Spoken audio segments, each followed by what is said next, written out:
Health Minister Dr. Dwayne Sands begins his testimony in the Frank Smith trial. We've got an update from Shantytown residents as government prepares to defend that judicial review application. The leader of the DNA gives his take on Shantytown evictions. The Bahamas Contractors Association says only 40% of the staff at the point are Bahamian.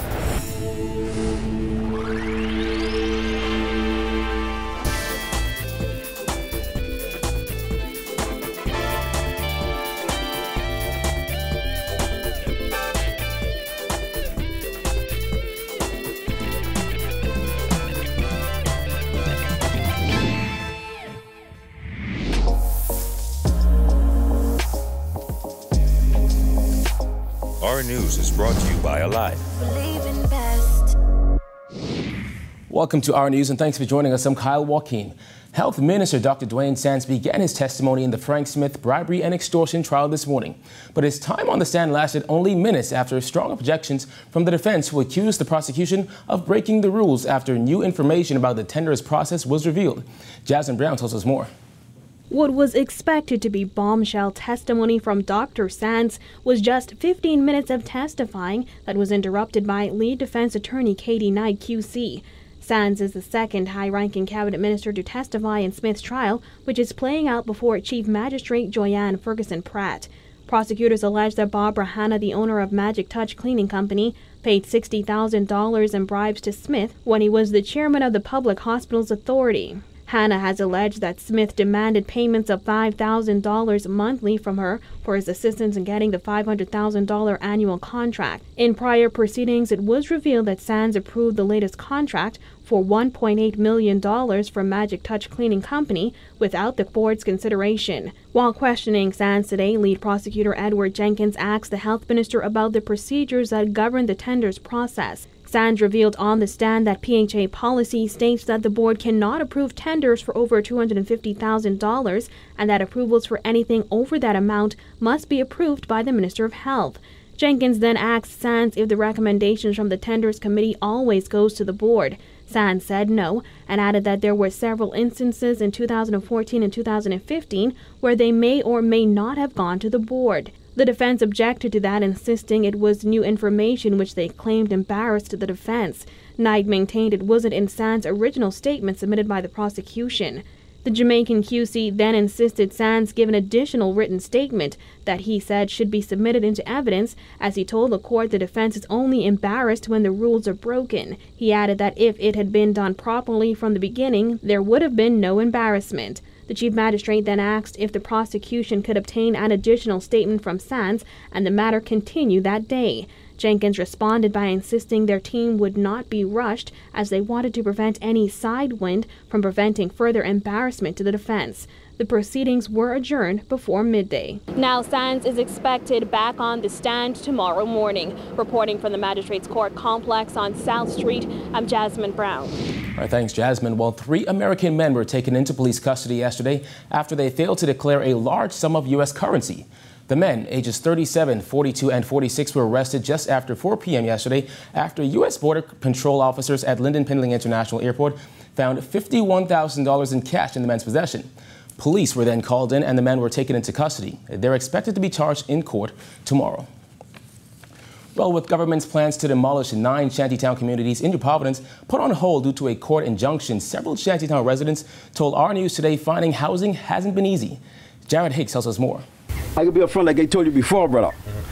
I ain't planning to go nowhere, and I ain't have no intentions to go nowhere. This 35-year-old Bahamian-born Shantytown resident who goes by the alias Star was crystal clear about his feelings towards government Shantytown policy.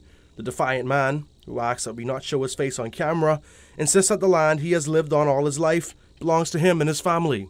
I never, from I know myself, 35 years old, never see one person come and say, we own this, or pay me something for this, or this is owned by this and that person. Never in my life. This same Pacific land right here, never in my life. His views fly in the face of government's Shantytown eradication policy, which sought to demolish 9 of those villages following an August 10th deadline.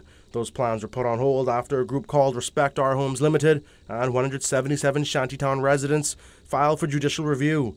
They also want an injunction preventing government from carrying out its demolition exercises. While some may have moved before the court order, residents tell us it hasn't been easy to find apartments. They don't accept people with a lot of children. You see what I'm saying? Once you get a little 4 or 5 children, ain't nothing happening. But right now, how things looking, and how things in court right now, people feel a little generous in things that they can stay for a little while. They don't know how long it can be, but it might be a little while. When they try to find this place, they ask me, what job you want? I ain't got a job. That's why they give me this out there. You think they can rent Haitians those apartments? Let's be realistic now. No, sir, that's one. Second of all, I could grab a newspaper right now and we could open that, but you can see no pets, no kids. We all know Haitians is people who have many kids. So that's another bracket. If I do have a study job, I'm trying to move out of the village. But for now, because I ain't getting no job, so I'm stay put for now. But I know they plan. But I know my plan. Virgil's views on the matter stand in stark contrast to Starr, the first man we interviewed, who says he isn't going anywhere. He insists that shantytowns provide refuge for more than just Haitian migrants. I don't have enough friends living in the backyard. Prison officers live in the backyard. Immigrations, I see some of them running around today, used to live right in the backyard when their mothers kicked them out 16, 17 years old. They was living in the backyard in this village eating saucepan and legume. Government had originally retained private counsel to take carriage of the Shantytown policy judicial review. However, this week Attorney General Carl Bethel announced that due to a difference in legal strategy, they parted ways with independent counsel.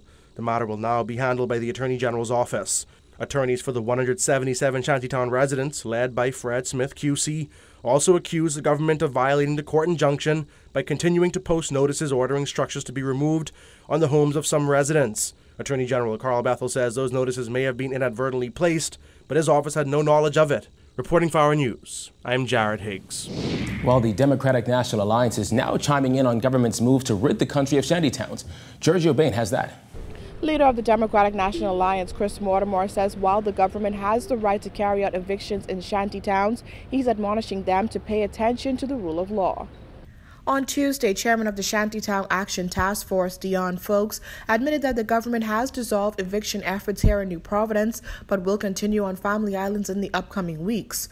While leader of the Democratic National Alliance, Chris Mortimer, sides with the government's eviction efforts, he's urging the government to work within the framework of the law. The government is, as I believe, rightly doing what they must. But at the same time, the government must be guided by the rule of law. And so if the court has issued an injunction, the government have to, if they believe in the rule of law, abide by that injunction.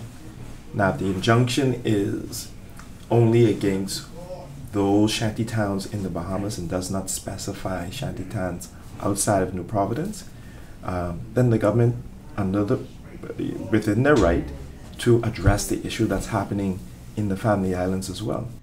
With the Attorney General's office taking over legal representation in the ongoing Shantytown case and the separation with former lawyers Harvey Tynes QC and Robert Adams, the Attorney General told reporters on Tuesday that his office is not afraid to face the Shantytown residents in court.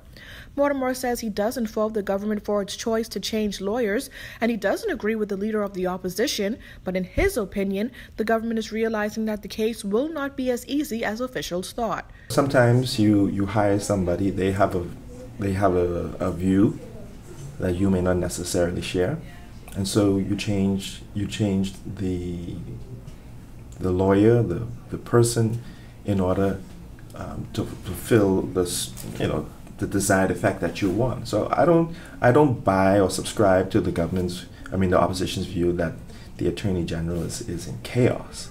I don't believe that for one second. While Mortimer admits that something must be done, he's encouraging officials to do it in a humane way.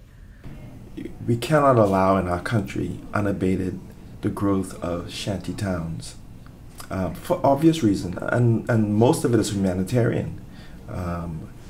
You cannot have persons who are citizens living in your country in certain cases in squalor.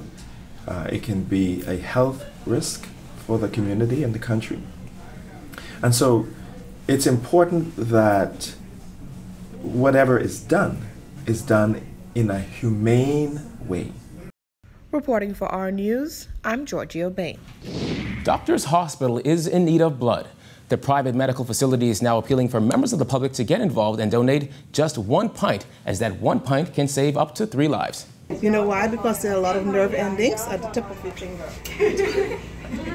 That's the last time you sick of me, right? No, this is just the first time. Giving blood may be a scary idea for some, but it's actually not half bad. After hearing of the urgent need for blood, I gave it a shot and headed over to Doctor's Hospital. So you're a universal giver? I can give blood to anybody. Except O negative. We always have needs for blood because it's one in which where persons don't normally like to come to donate. I don't know if it's because of education or the different illnesses that we have in the Bahamas, but we do have needs. Now, as for the blood type the hospital is in urgent need of, O positive.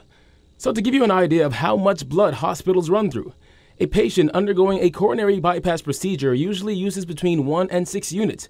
A patient with a bleeding ulcer, 3 to 6 units.